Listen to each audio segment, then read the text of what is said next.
don't be shy. If you are feeling shy, we will then go over to the bookshop after the event where the books are for sale, and you could always do a separate question there as well. So I'm now going to hand over to Stuart Kelly, who will be interviewing Mallachy, who many of you will have heard do brilliant interviews before. And please, all I can say now is join me in saying a huge welcome to Mallachy Tallack.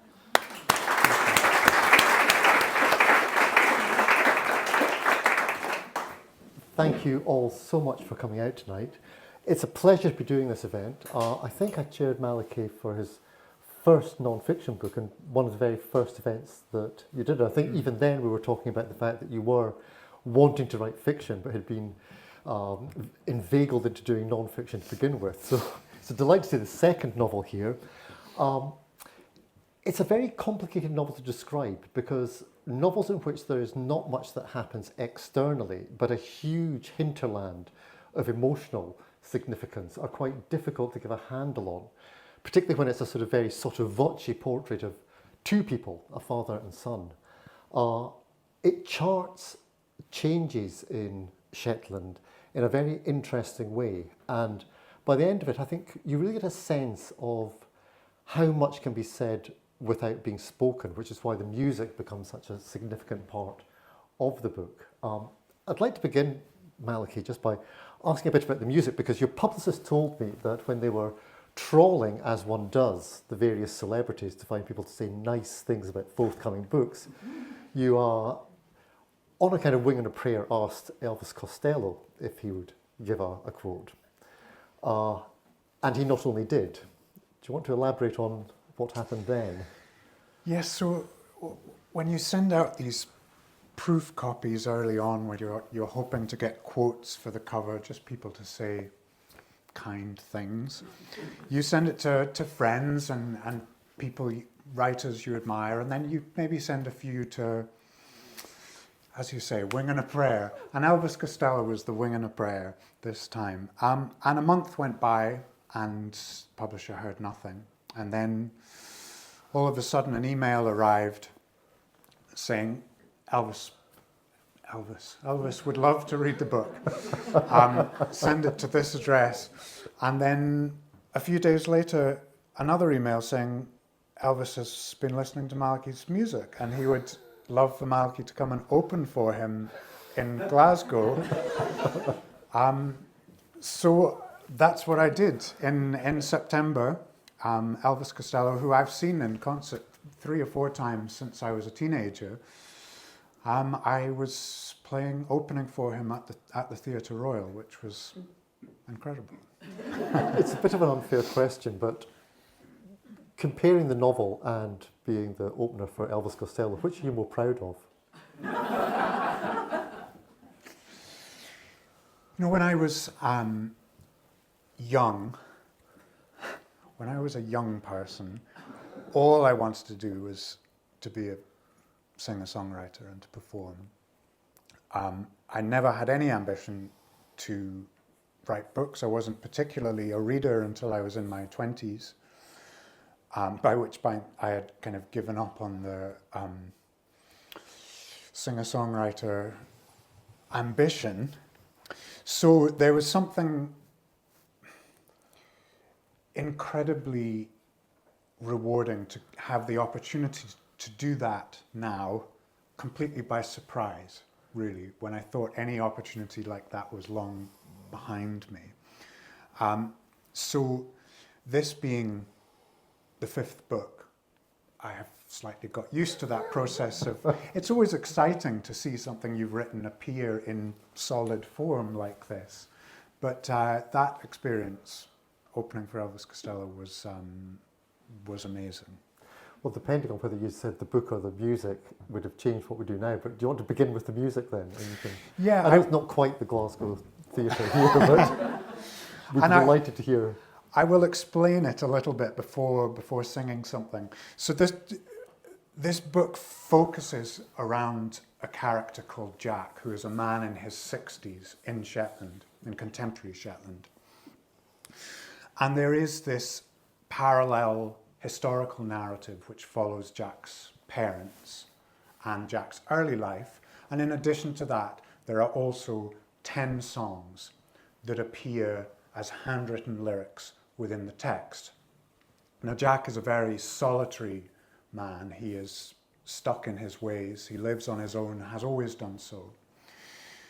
But his great passion, his great love in life is music, and not just any music, it is country music. And Jack listens to country music and he writes country music. So these 10 songs that appear in the text are songs written by Jack, by me. And having written them, I also have recorded them along with a group of fantastic Scottish folk musicians, so that there is an album of these songs that appears alongside the book. So you can listen to his songs as well as reading his story. So that is the explanation, and I will sing the song from which the title of the novel comes. So this is the Atlantic Waltz. I was waltzing on the waves, I was foolish, I was brave, I was doing the best that I could. When I let down my guard, the sea hit me hard, and it took me like a piece of driftwood. It'll toss you and turn you to one day learn to keep time with this rhythm of salt. It'll rock you, it'll roll you, it'll try to control you. A beautiful Atlantic waltz, like a wilting wallflower in a night's final hour, on the edge of the endless dance floor. Too late I stepped in, I started to spin. I was swallowed and spat out once more. It'll toss you and turn you to one day learn to keep time. This rhythm of salt. It'll rock you, it'll roll you, it'll try to control you. That beautiful Atlantic waltz. It'll rock you, it'll roll you, it'll try to control you. That beautiful Atlantic waltz.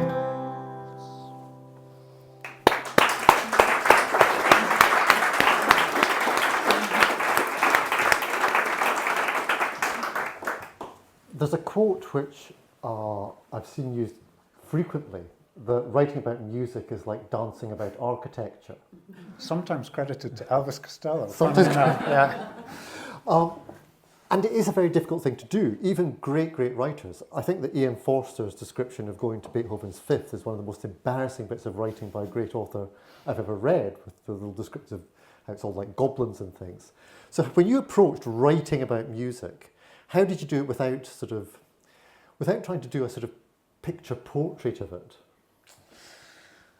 I think one thing that made it easier was that I distanced myself as narrator. So it's not your view. From a lot of it. So Jack listens to music, but he also thinks about music, and he goes into these kind of internal lectures sometimes where he's talking about where he's thinking about country music and why it feels important to him. And I think by putting some of these thoughts into his words, it gave me a little bit of distance, perhaps, that felt freeing. So I didn't necessarily always have to agree with what Jack was thinking. How much do you have to fine tune it though? Because for the reader who approaches it not knowing about country music, how do you make sure they can still be carried along with it? I mean, I know a bit, but not much about it. So I've recognised some of the names, but not others. And particularly in quite an important scene about the naming of a cat, to use T.S. Eliot. You have to have some sense about who these musicians were, or at least the image of them. I don't think you need to know anything about country music. I don't think that not knowing will make you lose anything from the story at all. You can, if you wish to, listen along and hear some of these songs that are mentioned, some of these artists that are mentioned, but you're not going to lose anything in the story if you don't, I don't think. No, because it isn't the same as the emotional core of the story, which we'll come on to. In terms of actually the music and the way it fits in, if people can see that the song lyrics here are done very much as drafts. So there's sort of scorings out and there's alternate lines. And having done paleography a long, long time ago, I was looking at it thinking, are these genuine, or have you faked up what a draft would look like? And also, are you left-handed? I am left-handed. I thought so. I am left-handed, yeah. The answer is both. So when I had written the first few songs for the book,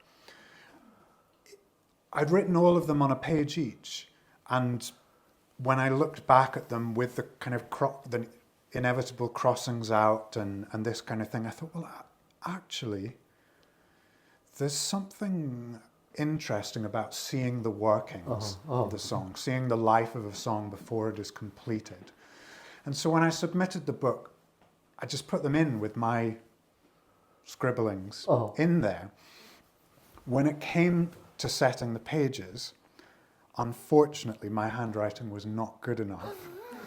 And it wasn't all clear. So what I did was went back and copied my own writing, but slightly more clearly. So all of the crossings out, all of that stuff is as I did it.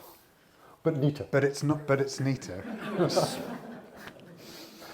In terms of country music, one thing I associate country music with is vastness of space. And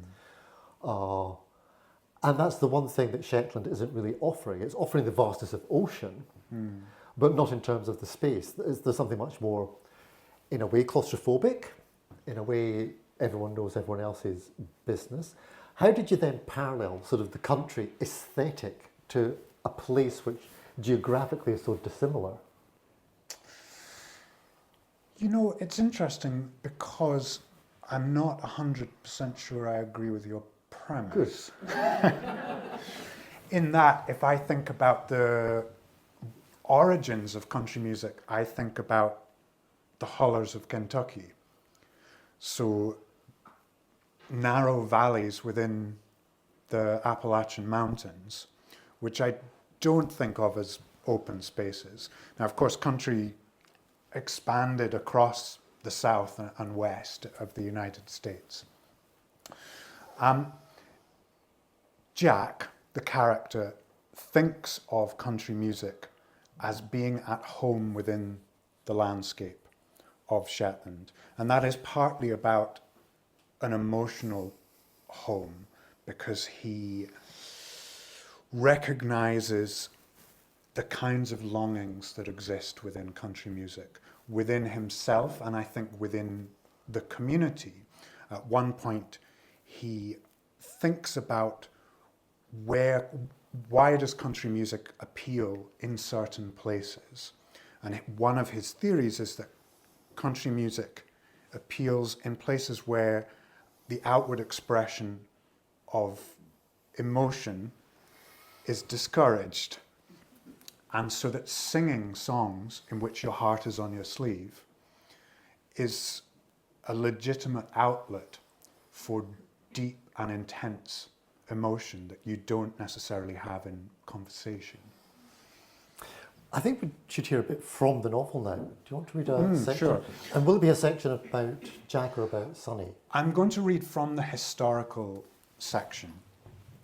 I'm going to read, in fact, the very first chapter, very first short chapter, which begins in 1957. And most of this book does take place in Shetland, but there are a couple of parts that happen elsewhere. And this beginning is in the Antarctic, where Sonny, Jack's father, is working on a whaling ship, as many, many Shetland men did up until the early 1960s. The Great Wave. And all at once, as though commanded into being, a great wave rose. It rose at first like the broad back of a whale, and then, like something monstrous, something mountainous, it rose higher still.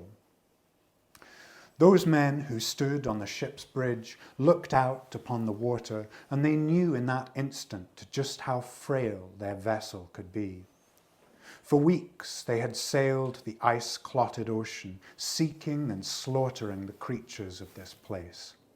They had left them, those giant bodies, to be flensed and rendered, to be translated into blubber and blood, into oil and meal, into lipstick and margarine. They had worked until their own bones shuddered with exhaustion, their skin puckered and split with cold. They had longed, these men, for their homes. In storms past, they had found shelter, had huddled in the lee of icebergs, some as big as islands, others as big as cities. They had waited for the worst to pass and then had gone to work again. But this storm was different. It came without warning in the last week of the year. The wind had pawed and needled, then had struck them like a fist. The ship had rocked and groaned as the first waves came, but those were as nothing compared to what came next. Most of the men aboard could not see the great wave from their cabins, from the engine room, from the mess, but all seemed to know it was coming. Inside the ship, the air had thickened, nostrils, eyes, and throats had clogged with salt. All senses turned towards the water. As the wall of ocean began to crest above them, each man took hold of what seemed to him most solid. Some of them must have prayed, mouthing words they had not spoken since last in church. Others thought of wives and children, or the wives and children that they hoped one day to have. They thought of mothers and fathers and friends and lovers, and of the islands and the cities they had left behind.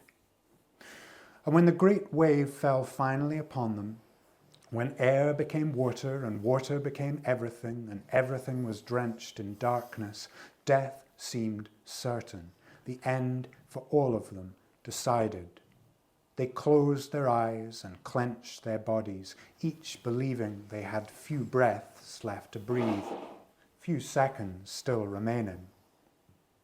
And then, those seconds gone, another moment came, drenched in light, in which those men could wonder if perhaps their prayers had been answered, if perhaps the ship on which they stood might stay afloat, if perhaps a miracle, each one of them would see his home again. There were some amongst those men who felt in that bright moment and in the hours that came afterwards as though they had been reborn, as though the wave had washed them clean and thrown them out into the world again anew. None spoke this feeling aloud. All assumed that they alone had felt it, that they alone had been spared for a reason. For one of those men, Sonny, a deck boy, just turned 20 and on his third trip to the Southern Ocean, the reason was clear.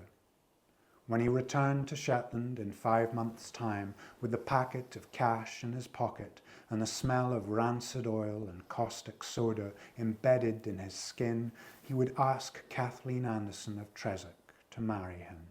Sweet, honey-eyed Kathleen. and together they would make a home.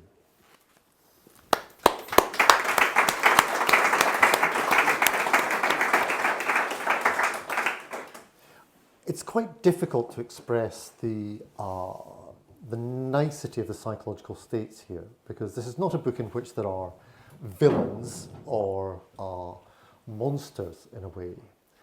And although it is very much about goodness, it's not about heroism as such, unless it's the heroism of, as Milton says, they also serve who only stand and wait. Happiness and goodness in novels is difficult. The other kind of great quote I always come back to is Henri de Montherlant saying that happiness writes with white ink on white paper. Was part of the intention of the book to try and do something about that sort of quiet goodness? And how do you then go about doing that without it being mawkish? Yes, and I think both in this novel and in the previous novel, I'm interested in people who live. Ordinary is not the right word, but perhaps quiet lives, undramatic lives. And I'm interested in where people find contentedness. And as you say, goodness and also contentedness are difficult to write about. But they are also interesting. I'm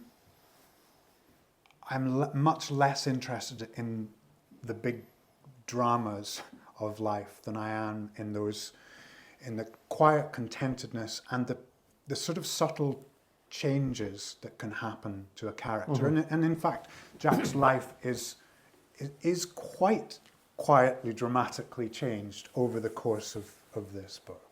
The book it reminded me of was Eliot's Silas Marner, which again has that problem of, although Silas Marner is a much less agreeable character, and although Eliot does smudge it a bit by having a big gap from the person becomes nice because this foundling is found at his door, there was something about that with this kitten, and he's forced in some ways to admit to an emotional resonance that you almost know he was never going to drown that cat. Yes, so what happens, as I mentioned, Jack lives this very quiet, static life. Every day is pretty much the same as the last day. And then one evening he gets home from his work and there's a cardboard box on the doorstep. And he opens it up and there's a kitten inside. And he doesn't know where this kitten comes from. He assumes it's a practical joke that's been played on him by a neighbour. And he can't find out where it's come from, so he can't get rid of it. He thinks about drowning it, but he doesn't have the heart to do that. And so he's stuck with this animal.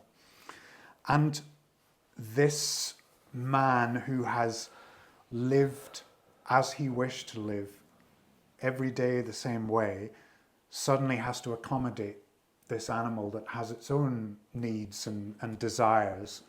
And that triggers a softening in him, but it also triggers another unlikely friendship too. Yeah.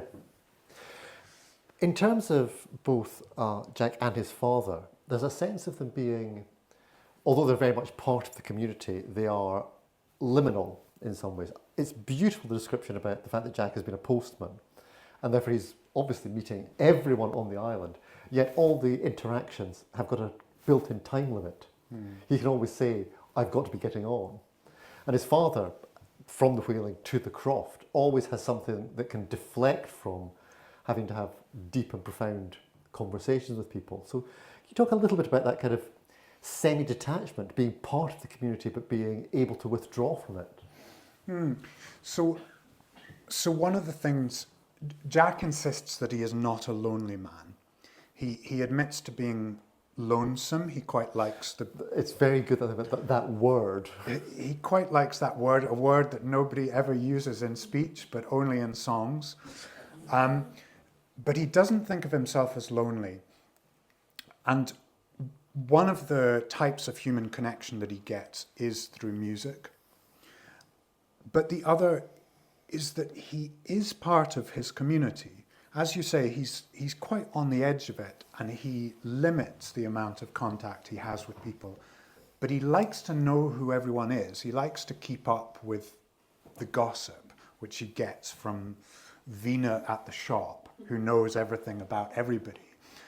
And so Jack would be a much, much lonelier man if he lived in a city. This community allows him as much connection as he needs and desires. I never knew the name of the postman when I lived in the city, but I know the name of the person who lives our post in the village. Yes. And there's that sort of sense that he would be more alone in a city. There's a very brief point where he does try to leave, and it links in with a tragedy. I don't want to go into too much about what the specifics of the tragedies are. To what extent is he traumatised by what's happened to him? Is this a defence mechanism that he doesn't want to get too close to people? This is partly a book about fate. And Jack is a man who, at quite a young age, sort of gives himself up and it just allows himself to be carried along to a large extent. Is it fate or is it failure? Is it that he doesn't want to? He's been dealt a particular hand, but he could fight against it. There comes this moment in his late teens. Now, Jack he's a shy man. He's somewhat antisocial, or at least not socially skilled, and that creates difficulties for him. But there comes this moment in his late teens when he's sort of forced into making a decision to change his life, to do something. And that falls apart very quickly because of the death of his parents.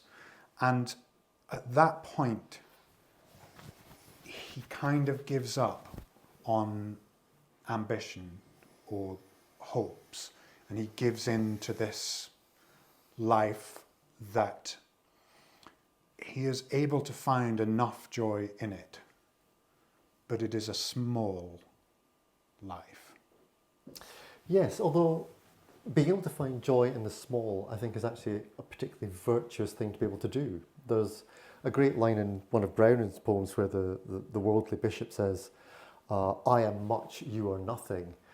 You would be all, I would be merely much. You beat me there. Now, he is somebody who is contented that way, who is able to, in a way in which ambition can be a far more caustic and destructive emotion. So, I mean, is he a model in some ways about not being thrilled to some rat race? In some ways, I think that he has done well with what he's got. To find this contentedness which he has. But he lives with regret, even if he doesn't admit to it all of the time. It bubbles up sometimes, and it comes through in his songwriting. You know, because Jack lives this quiet life, he does not write songs, for the most part, about his own experience. He writes songs about imagined lives. He writes love songs and lost love songs because that's the only way he has to express these emotions. But those longings, those regrets, they obviously bubble up and are with him. But are sublimated. Yes. Yes. Although, as we see through the book, he allows himself more openness than he has in the past. Can we talk a bit about the sort of social history of the book? Because one thing that struck me as being very perceptive was Sonny's life is initially with the whalers, an industry which is coming to an end. And despite his dislike of it, the fact that there's a new kind of oil industry moving into Shetland. So you've got these two parallels between different kinds of oil industries, both in their own ways rather brutalising and destructive.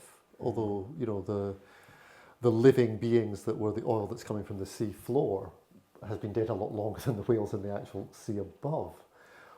Is that pattern of exploitation, of there being this constant, rapacious attitude towards the natural world, a kind of dark secret of the book? Yes, it is, although I don't think, I mean, Shetland is hardly unusual in that. It is interesting that there have been these two oil booms, essentially, for Shetland. In the first half of the 20th century, whaling was hugely important for the economy. Hundreds of men would go away whaling. And then there was this 15-year period at the end of whaling before oil arrived again in the form of the Sullomvo oil terminal. And that transformed the demographics and the economy of the place. Obviously, the kind of great novel of whaling is Moby Dick, which is slightly longer than your novel. There's two things I want to pick up with Moby Dick. The one thing that I've always been struck about the book is that the Pequod is a factory. It's capitalism, pure and simple. And every part of that wheel is going to be used. And it isn't described in some ways as a maritime thing at all. Can you talk a bit about that sense of, what the whaling industry was like? And then we'll talk a little bit about length.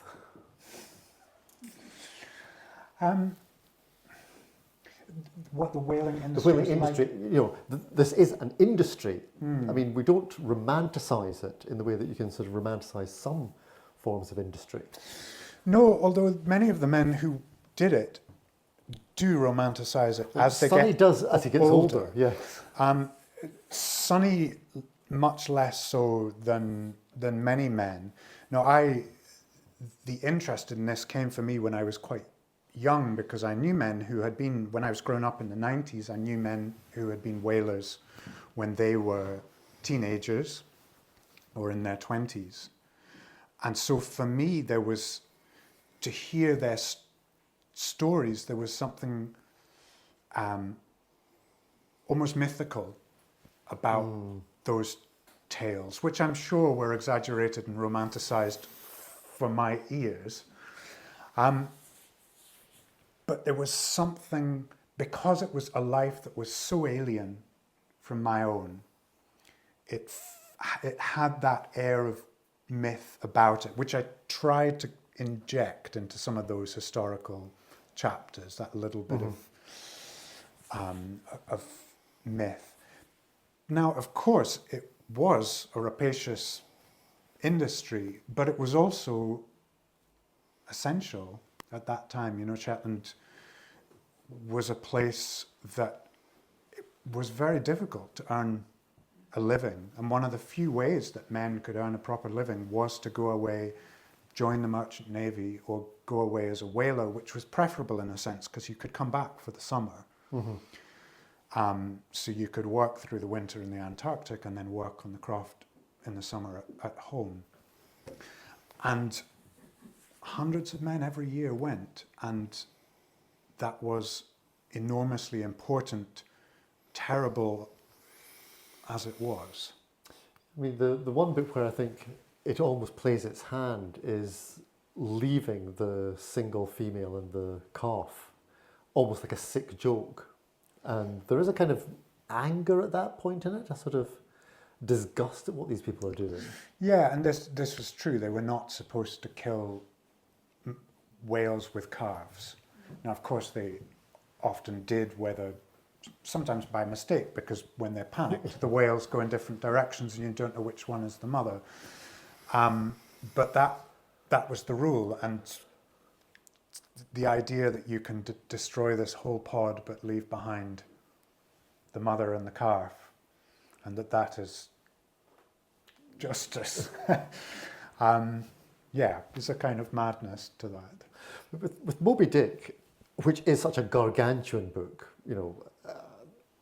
it is the Leviathan, and he goes into everything. I mean, the chapter on the dimensions of the whale, he gives you absolutely every single specific bit about it. Your book struck me as being much more like the fact that you just get the glimpse of the spout, this thing that's seen fleetingly. And it's such a compact, condensed book. Is there less of a place to hide when you write a short book? I mean, Moby Dick Melville could throw in just about everything, and does. Yes, and you can, when your book is that size, you can afford to waste some words here and there. And I mean, I'm not that kind of writer for a start. I'm not expansive.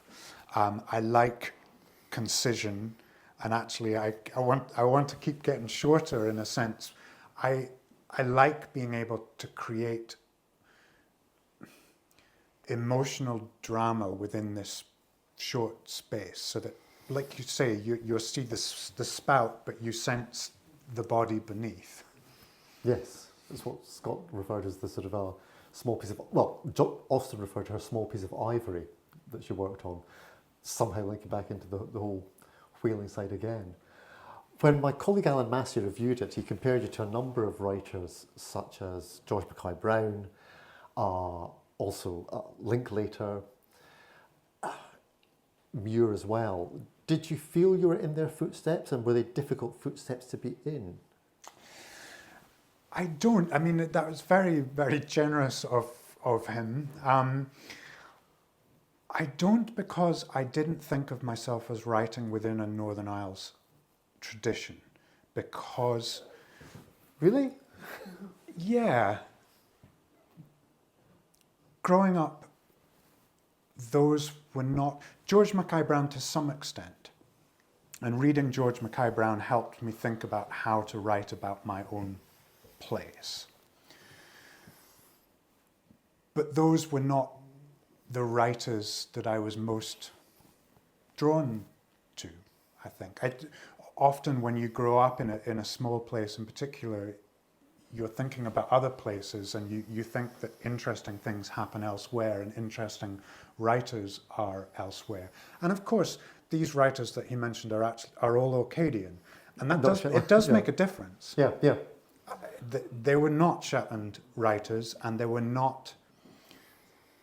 there are Shetland writers, but they are not as well known as the Orcadian writers. And so I never really felt myself part of that tradition.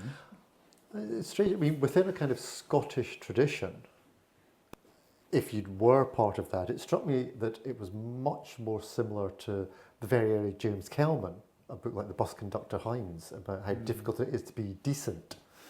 Or somebody like George Friel with Mr. Alfred M.A., or even something like Robin Jenkins with The Comb Gatherers. These were novels about decency, which we sort of forget that was a big part of Scottish literature, because a certain book like Trainspotting comes along and suddenly that tradition is overwritten.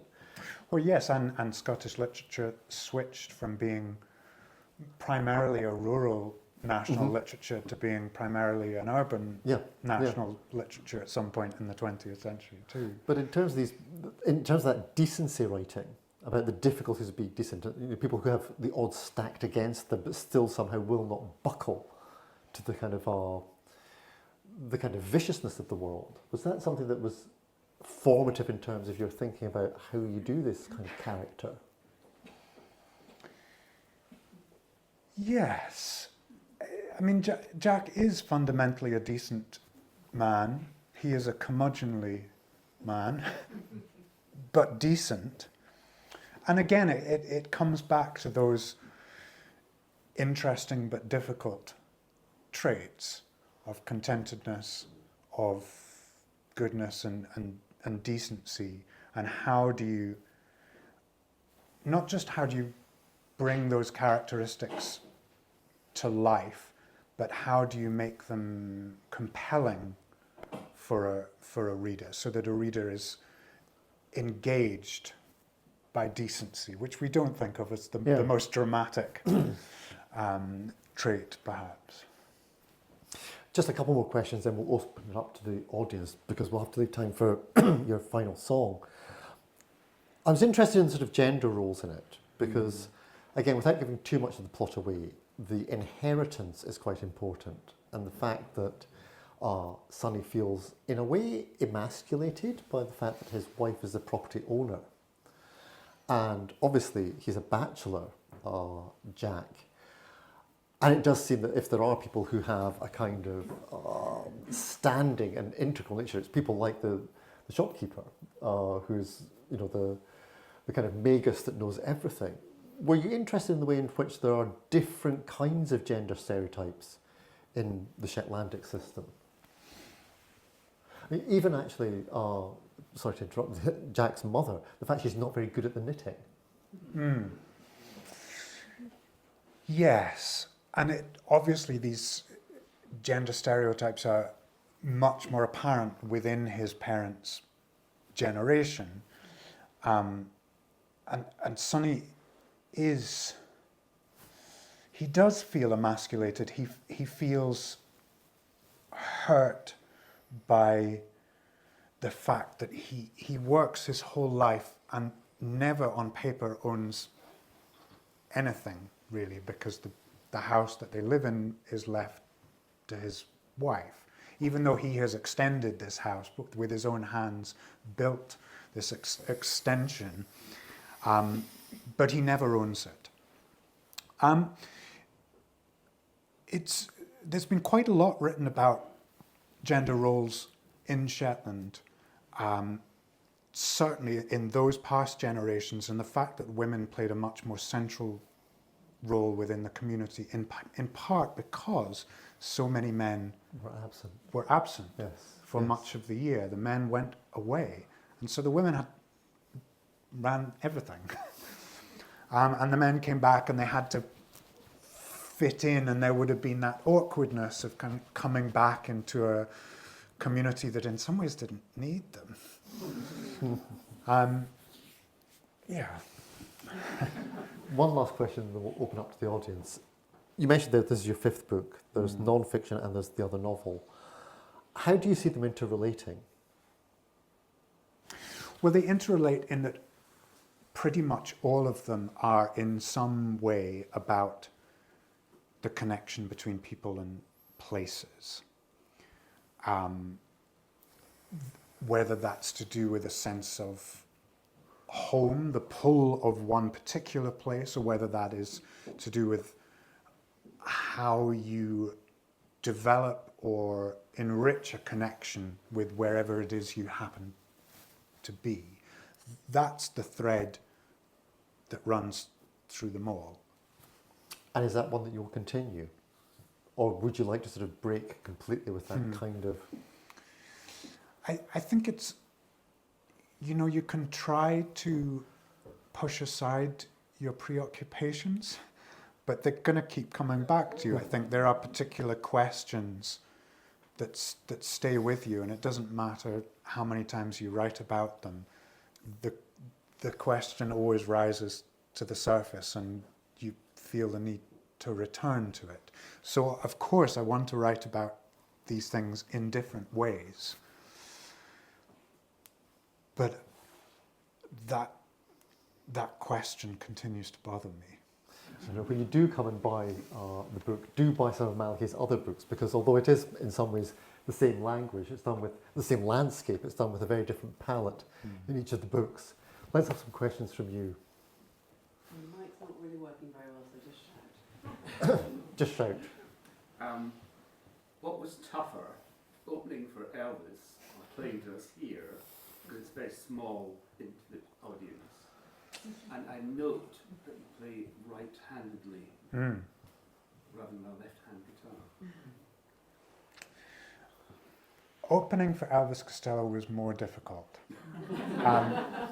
Sometimes playing for a very small group of people is tough. If there were 3 or 4 people, you feel very exposed, but somehow this kind of group, I feel quite relaxed, this kind of thing. But it had been a very long time since I had played in front of, I think it's 1,500 people in the Theatre Royal. So it's a big audience, and you can't see them as well, which changes things, so that they're like a blank presence you can sort of hear them breathing and hopefully hear them clapping at the end of the songs. Yes, you're correct. I write with my left hand, but I do most other things with right-handed. Can we take another question? While you're thinking, just Elvis Costello was in the news recently about Oliver's Army and wanting the tune not to be played because some of the language nowadays he's thought was unhelpful. Do you have that anxiety about, do you sort of double check your use of language to see if there's anything that might be considered controversial or? He played that. He has rewritten that verse, understandably so, I think. Some people feel very aggrieved at the idea that they have to consider other people in their writing, and it doesn't feel like an imposition to me, and perhaps that's partly because of what I write about or what I don't write about. But we are writers, and considering readers is what you do.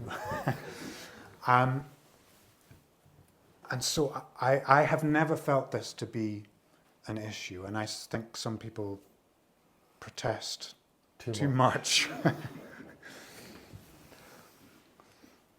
That's a question. Yep. I thought it was quite interesting when you started by saying country music was in a wider sense, and then you were talking about that country music is.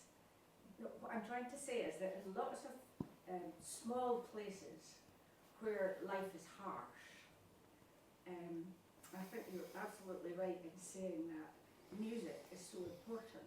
And if you think about some of the things like miners in Wales, they go to the chapel and sing. And in the Western Isles, where the Frees, they maybe don't do hymns, but they do have a music that goes with what they're saying.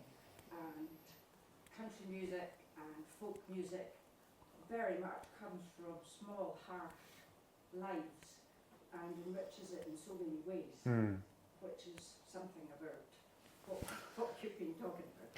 Yeah, and you're exactly right. And one of the very interesting things for me, something that has always interested me, country music, of course, is popular in many places. It's popular in many places across Scotland. I mean, there's a Grand Ole Opry in Glasgow. It's hugely popular in Ireland. And it has been popular since really the 1940s. And this is true in Shetland. It was enormously popular. But what's unusual about Shetland is that there was no competing folk song tradition. There is no folk song tradition in Shetland. My assumption is that there must have once been, people must have sung to each other. But during the 17th century, the native language, the Norn language, died out.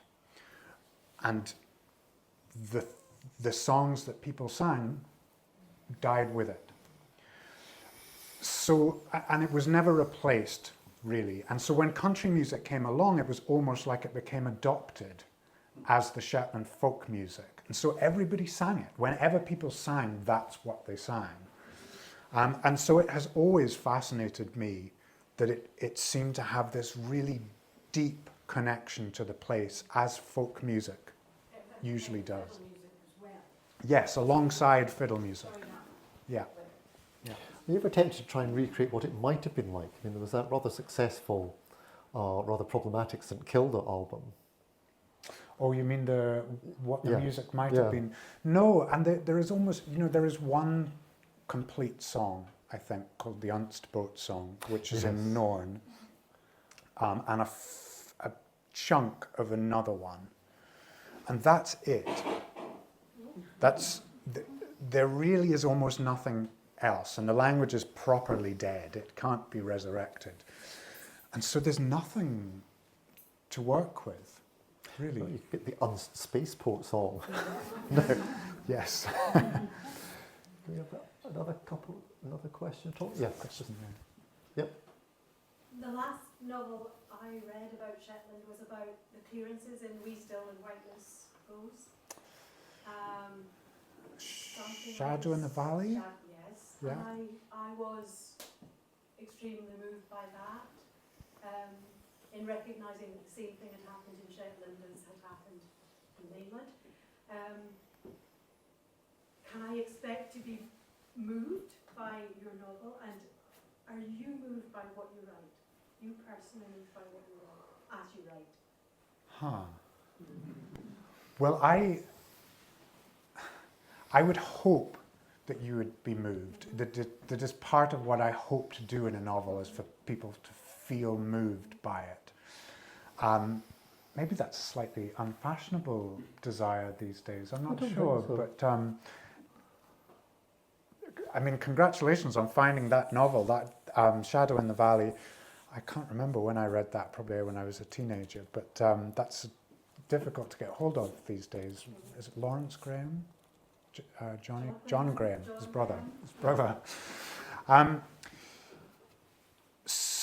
I moved by it?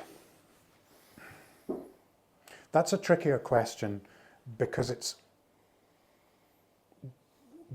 when you're writing, you are working at that sentence level. It's very hard to get swept up in the way that I hope a reader will be swept up. You are trying in some ways to engineer a response from the reader, but it's difficult to feel it yourself. You yourself are detached. You are, yes. there's Yeah. a very famous example of the sort of writer's detachment from the emotion that they're putting into it, that Arthur Miller's family recollected that when he was writing Death of a Salesman, they heard nothing but laughter from his study. He thought it was an extremely funny play. Well, do you know, it's funny. I think if you're writing humorously, you do have to find it funny. But I actually don't think the same is true about writing something sad. I don't think you would want to be weeping. I don't think... Yeah, it's interesting that there is that difference there. One question for me before we go to the music. Oh, was there something You else? had your hand up, did you? Yep. I was just interested in, if you could tell us a little bit about what it was like being growing up in Shetland, and what your relationship with Shetland feels like now. So my mother moved to Shetland when I was 10 years old with my brother and me. I was born in Sussex, you can't hear that anymore. My accent sort of landed somewhere in between Sussex and Shetland. And it was an incredibly difficult move for me, and I think it is probably behind my preoccupation with this question about connection to place, was that sense of being out of place when I was young. Looking back, I am enormously grateful to have grown up in that place. I haven't lived there for 10 years, but my family are all still there, and so I still feel a very strong connection to it today, not just through my memories, but through what is happening now. It is a wonderful place to grow up, in part because of the freedom that kind of community allows you. One very quick question, and then we'll hear some more music from you. I was thinking about, I only discovered recently that you'd done this warm-up for Elvis Costello, and I was thinking, which Elvis Costello song did the book remind me of? I'm curious about which yours would have been. Oh my goodness. For me it was... What a question to throw at me without warning. Well, for me it was Satellite from Spike.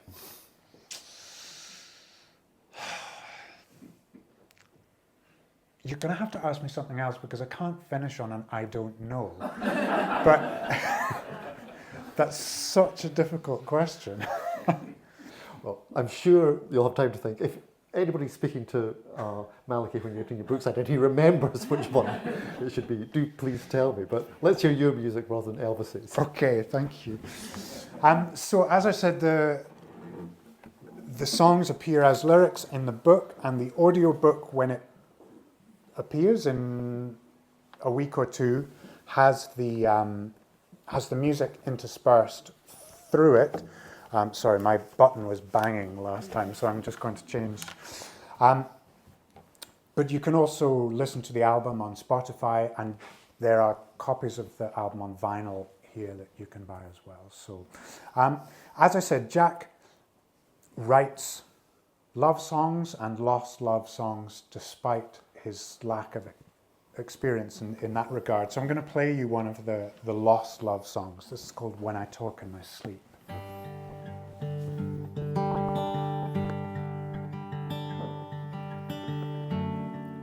I never even said goodbye. I just turned and walked away. I didn't mean to be so cruel. I wasn't strong enough to stay. There's years behind me now, a long forgotten way. I've lost more than I ever knew I had. It's the price I've got to pay.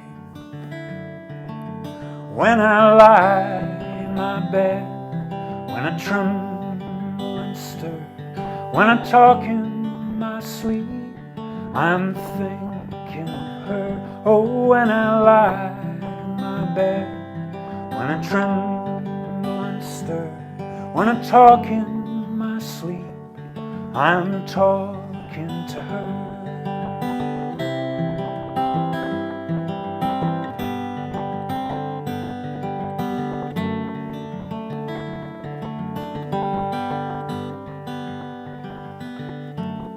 Some moments never leave you. There's some failures that never fade. Some things never really there at all, like wishes left unmade. She's never not been with me in every place I've laid. And I would give everything I still own to be in her thoughts again. When I lie in my bed, when I tremble and stir, when I talk in my sleep, I'm thinking of her. Oh, when I lie in my bed, when I tremble and stir, when I talk in my sleep, I'm talking to her.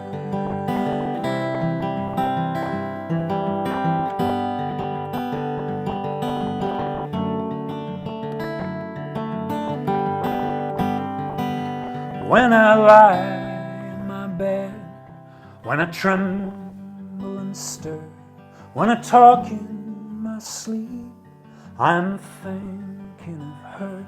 Oh, when I lie in my bed, when I tremble and stir, when I talk in my sleep, I'm talking to her.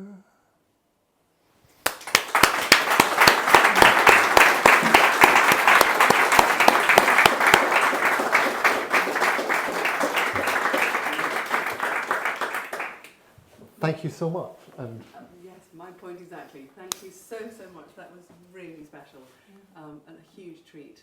Words and music indeed. What a gorgeous combination. Thank you, Mallachy. As I said, we are going over to the other building, so please do give us time to sneak out first, and then hopefully we'll hear all about which Costello is the right one.